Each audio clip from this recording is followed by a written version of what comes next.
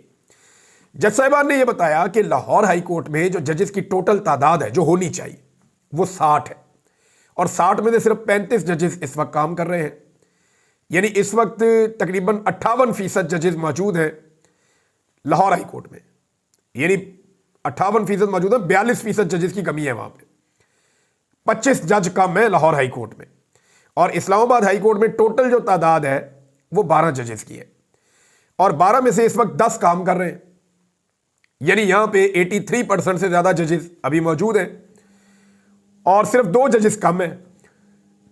تو ایک high court جہاں پہ 25 ججز کم ہیں، وہاں سے ایک جج کو نکال کر ایک ایسے ہائی کورٹ میں بھیجنا جہاں پہ صرف 2 ججز کم ہیں، یہ بھی کوئی ڈیپوٹیشن کا اصول نہیں ہے کہ جج یہاں پہ پورے کرنے ہیں تو ادھر سے ایک لے کر آ جاؤ۔